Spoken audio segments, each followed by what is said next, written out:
Well.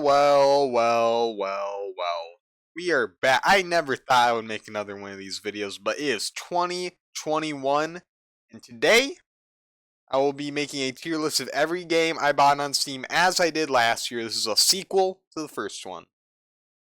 Let's get right. No. It's been a crazy year. I bought a lot of games. I think I bought less than last year, but um, I think overall, I probably played through and finished more of these games, but there are still some games that I didn't really play or I didn't play enough of, which is an issue. But next year probably I don't really see anything that I would want to buy next year. And I've had like money in my Steam wallet for the past couple of days during the winter sale, so I think that's a good sign that I'm gonna get a bunch of stuff played through. Probably not gonna get pretty much anything unless like Kerbal Space Program 2 comes out. So, let's just let's dive into it. First off, first purchase of the year, Space Engineers. I never played this one. I had like $5 to $10 left in my wallet. It was on sale, and I literally I wanted to spend the money. So I bought Space Engineers. This actually makes me feel, add a row below, or will I add one above? Let's move this down, and I'm gonna make a, sorry, my mouse didn't play yet. Yeah, be a bit optimistic here. Yeah, okay. Uh, that kind of messed up the capture. Try and fix, that's not working.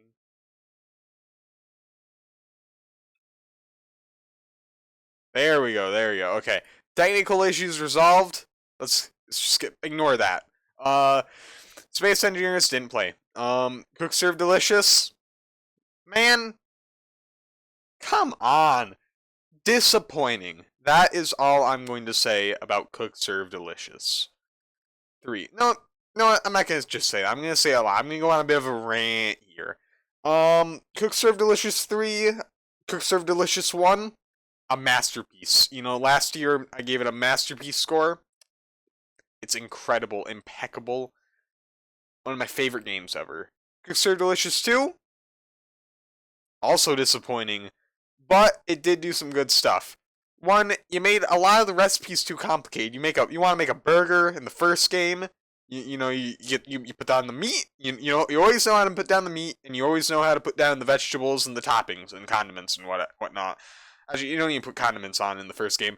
Cook Serve Delicious 2 adds like 3 times more ingredients. You have like three different buns you can put like mushrooms on, and this all unlocks at once. You don't upgrade it like in the first game.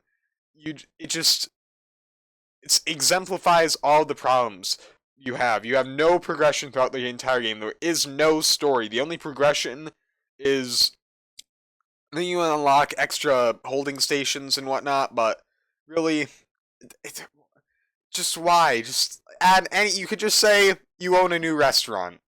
There, that's the story, and like you can upgrade the stuff. But no, you do all of this at once, so you have like 3 times more ingredients. You have to learn it all at once, and the game is like much more complex overall. They have a lot more foods, which I do like, but the side system, I don't know, man. I mean, especially the ones where you have to like prepare it. It's just not. I don't like it. Anyway, a lot of those I was just talking about 2 and I'm talking about 3, so I kind of went on a tangent there. But to be fair, a lot of those criticisms do go with 3. You do have upgrades, but again, they aren't for food, and that is a major issue because I want that progression. Not only have my skills gotten better, but my food has gotten better as I've learned these new things throughout my journey of becoming a better chef. And then 2 and 3 take that away. The holding stations are worse because before the sides were optional, but now like you're basically forced to take holding station foods now because of the limits on the requirements on the levels, and I hate that, especially because it's just it makes everything such a rush, and especially some of the stuff like burgers, you have to do that, or it's really required to do that, and everything goes too fast, it's too chaotic. It took a lot of the stuff from 2 that I didn't like, and it kept stripping away some of the stuff from 1 that I liked. Uh, Basically, I'm just gonna give it a C. It's not disgusting, but I probably won't ever play it again, honestly, unfortunately. Ostology, I don't know, guy. I couldn't get into this, but I mean, like the spelling, or I think the devs are like Russian or something. It just looked like an interesting concept. I like Civilization. I like those types of games. It's not exact. It's pretty different, but it's also kind of similar in that you kind of like run a country. I thought it would be interesting. I couldn't get into it. I'll probably play it again. It's just gonna get a B. I only played it for like an hour. Um, Bannerlord. I don't know. This is one of those games I need to play more. I love the first one. I never actually beat the first one or got very far. I kept making new ones, but I just love the first one. You know, it feels good. The combat's fluid. 2, I tried. I played the tutorial and the combat didn't feel as fluid, but I didn't even really do much in the actual game. I need to play this more. It's just gonna get a B for me. Among Us. I actually got this before it became super popular. It was like May, and then I think it kind of exploded in like June, July. Uh, it, it's not that good. It's pretty cheap, so I hate to like be like, oh, it's not as good as AAA or indie game that's been in development for 5 years or whatever. But it's a social game, but you like spend most of the time not being social. Like it's against the rules to be social, so kind of it's like wow, like I could just play Town of Salem is for free, and it's just a better game. It's more interesting. You're not always, but you're usually more involved. And Among Us, you have a lot of just waiting around. It's just going to be a C for me. Blasphemous. Blasphemous is my favorite game ever. This is the best game I have ever played. The music, the graphics, the gameplay, the story. It's all done so well. I speedran this game. I've beaten this game 3 times. It gets an S. My only regret about Blasphemous is that I've not really sunk my teeth into the DLC yet, which is very unfortunate. That is a must, a gameplay must for me. 2012, 21. Also, this game I thought I voted for this for Steam Labor of Love. It did not get in as a nomination. Stolen. Literally stolen. I believe Among Us won that. Like, come on. Come on, guys. Blasphemous, it's a free DLC. They went back and made a completely free DLC for all previous owners. They like added so much stuff. They had New Game Plus, and Among Us adds like cosmetics, and that's more of a labor of love than this. Whatever, whatever. That's all I'm gonna say. Uh, Bloodstained Ritual of the Night. This is next few couple of games, all Steam sale games. The Steam sale. The thing about the Steam sale is you see all these games, and because of Blasphemous, I was like, oh my god, Metroidvanias they're incredible. They're a hidden gem of a genre for me. Um, so I put a bunch of Metroidvanias, as you can see. Uh, and Steam sale, you get like you see all these great games for cheap. You get like 5 of them for $50. Inevitably, something's gonna fall through the cracks. 1 or 2 games will fall through the cracks. Bloodstained, that was it for me. Haven't played it yet. Ori and the Blind Forest. I did beat this game. I think it's a little overrated, to be honest. I know. The graphics are really good, the music's really good, but the gameplay, it's just not there for me. It's not enough of a Metroidvania, in my opinion. It's very linear, really, in its progression. Um, and the platforming at times can be frustrating because you can't really get checkpoints, and also the checkpoint system is just weird. Like sometimes you can't get enough checkpoints. Sometimes you have way too many checkpoints, and it just becomes simple. Um, and it can be very frustrating. It can be very unpolished with the platforming. Like sometimes you can kind of damage boost your way through areas that you probably shouldn't be able to, and then you can just like heal after like killing one enemy. It's just gonna be a B for me. I beat it. It's okay. I mean, it's good. I would recommend it if it's on sale, but not the best in my opinion in terms of Metroidvanias. But definitely maybe like a 7 out of 10 for me. Dead Cells. Dead Cells. Good game. Uh, more of a roguevania. I like roguelikes. I only have Splunky 2 on here as another roguelike. So Monster Train's roguelike. Anyway, Dead Cells. Yeah. I've only gotten to Ascension level 1, but all that time I played, I really liked it. I like a lot of the progression systems in there. It's kind of interesting. Uh, how they made I don't know. It's a weird game in terms of it's very unique. I would say. I think I've never played anything like it. The combat is very fluid, very fun. Only issue with it is some enemies are like a little too tanky, and it kind of kills the vibe of running through rooms and killing everything. But that's an A for me. Salt and Sanctuary. So this game I beat Ori and the Blind Forest because that was gonna be my first game that I played through from the Steam Summer Sale games, and then I played Salt and Sanctuary next, and it's too difficult for me. I was like, I played a couple of hours from it. I beat the I don't know second. I think that's the second boss, which is a bit farther in than it sounds like. So it's not like I just like played for 5 minutes, beat the first two bosses and quit. I beat the first two bosses, and then I think I did a bit. I got right to the up to the third boss, but I never fought the third boss. And I decided this game is too difficult for me right now. I'm gonna play some other Metroidvanias, and I'm gonna come back to it with my skills, and I'm gonna beat it. My issues, and I never went back to it because I didn't beat a bunch of these games. Um, but basically, Salt and Sanctuary. I think there's a bit too much platforming, and the platforming doesn't feel very fluid, and it seems like the game is like super difficult if you don't want to use a shield. But anyway, I mean the combat's pretty nice. I like the Dark Souls setting or themes, and also the combat feels pretty weighty and it feels satisfying. I'm gonna give it a B. Hollow Knight. Hollow Knight, I actually beat on Switch first, 2018 or 2019, I believe. Uh, and Switch, it's not doesn't have the best controls with the Joy Cons. The Joy Cons are kind of, if you play on the Switch, if you know. Um, but really good game, honestly.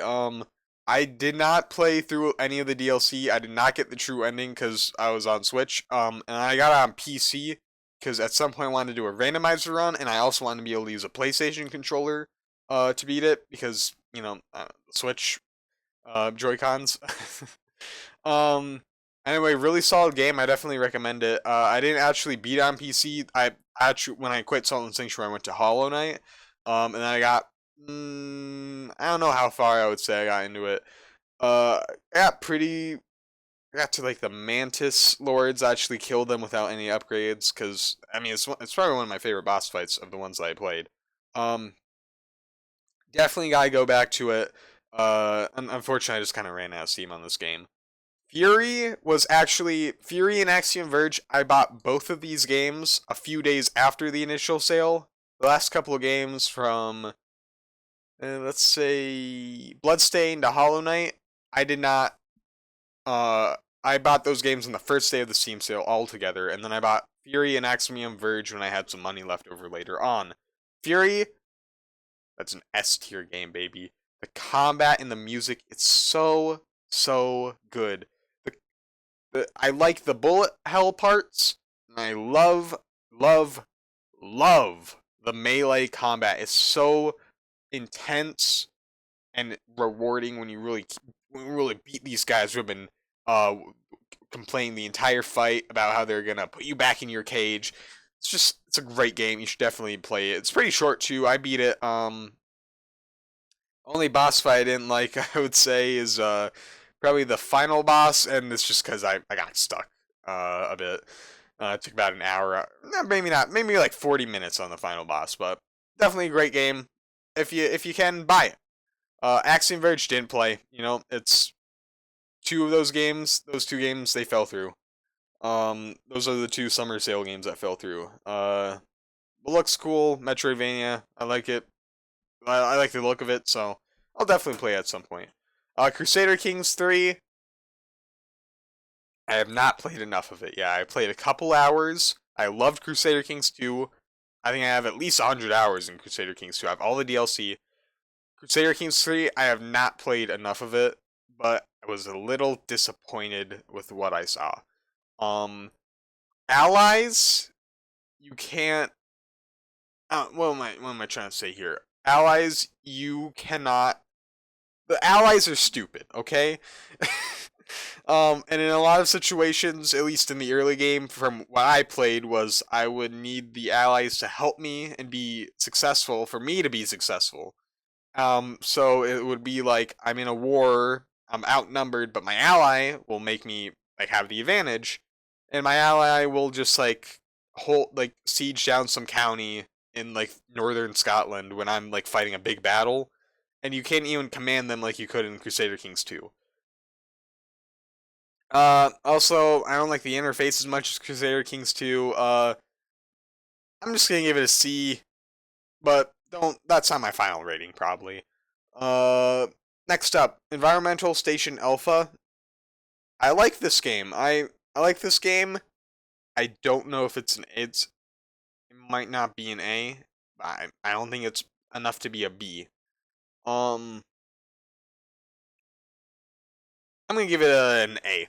Yeah. No, B, definitely a B. Because the platforming, the grappling hook, the grappling hook. It feels very not polished, I'll just say. And you have to do a lot of platforming with the grappling hook, and I don't like it. I beat the plant boss, which took me forever. I actually had to go and find a power up that was absolutely hidden. Because I actually beat the plant boss, but in the dying animation, a projectile it shot when it was still alive killed me because I was on like 1 health. That made me so annoying. But B, yeah, platforming is just not the platforming is just not there. The combat's pretty fun. Exploration is nice. Looks cool. Splunky 2, that's an A. I like Splunky 1. I don't think it's enough to be an S. I haven't played enough to say it's an S, but Splunky 2, I don't know, not much to say about it really. If you know Splunky 1 is a lot like Splunky 1, but more, just more refined, more stuff, more content, fun, or more difficulty too. Football Manager 2021. Dude, I, I don't I don't want to do this, but I love Football Manager 2020, and I hate that game too. I I love it's a love-hate relationship. The match engine very much better, but with Football Manager 2021, I can't get into it. I don't understand why. I tried doing All right, first off, I tried doing one of the journeyman saves where you just go to like a random club at the start and then go on from there. I got assigned to some no-name Danish team. Insane. Like how like these players, I watching okay, like I'll just say this. I had a match against like a similarly skilled opponent. The whole match, I was just watching their goalkeeper kick balls 80% of the way down the field to a completely open striker who shot it directly into my net.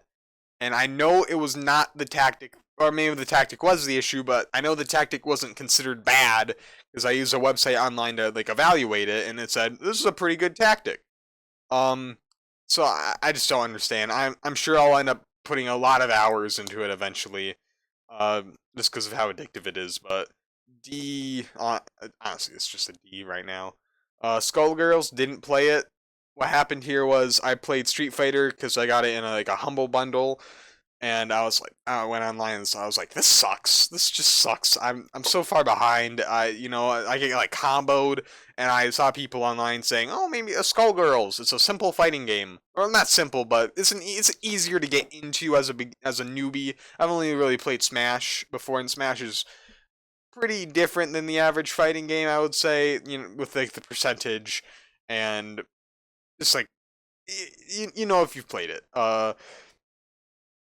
But Skullgirls, I don't know why. I just haven't played it. War Sim Realm of Azalona, that's the full name. Uh, that's an A. I sat down and played this for like 3 hours. I got this. The next bought them all during the winter sale. War Sim. I had a lot of fun with what I played of it. Um, Only issue was that it seemed a little bit repetitive, but that to be fair, no, I get yeah a bit repetitive. And at one point, I generated some new enemies or just kingdoms in general, and they had like 100,000 troops, and I was just hopelessly outmatched, and they started at war with me. Uh, that was kind of like a little, but anyway, I was done with that save anyway. But it's a cool game. It's definitely very cool if you like Dwarf Fortress or just anything procedurally generated. I recommend it, especially if it's on sale. Halo. Oh, Halo Master Chief Collection. I only actually bought the trilogy. I only played part of Halo 1. I played the first 2 missions of Halo 1. It's a B. No, it's a C because it's been overhyped for me, I think.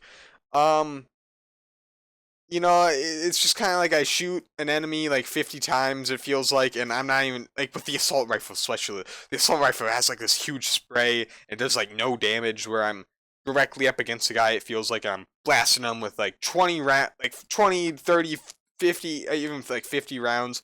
And like, I feel like I'm doing nothing. It does not feel weighty at all. I'll probably end up playing more of this, but I don't know. Like right now, it just seems a little overrated to me. Monster Train. Monster Train. Good game. Good game. I've played 2 runs so far. Actually, I bought this like right after Christmas, and I don't know why. I just had a bunch of money from. Okay, I'll tell you why. I got a bunch of money for Steam for Christmas, winter sale. I didn't want to like waste that money. I saw like $30 saved. Um, so I bought Monster Train. Heard really great things about it so far. Really fun. A really good deck builder game. Uh, Honestly, I feel like this could easily become an S once I become more knowledgeable about it, but so far, very fun game. Anyway, that's all of the games that I bought on Steam this year. Obviously, I bought, well, not a ton. I bought like a good amount of stuff on, actually, you know what? On other systems, I only bought, I got gifted a couple games on the Switch and PlayStation. I didn't really buy anything else on those consoles, but I definitely got a lot of games from Humble Bundle that I haven't played. But they're all so cheap, and you can just like pause most of them, and I only really buy it for like 1 or 2 games. Really. And I also bought that huge like 300. I don't know how it was, like it ended up being hundreds of games. The Black Lives Matter bundle on itch.io, just because it was like $2 from like what felt like a million thing. I guess they're not all games, but like a million things. I only played through a couple of those really. But overall, yeah, I would say pretty good year for me gaming wise. That is all for this video. Thanks for watching. Bye.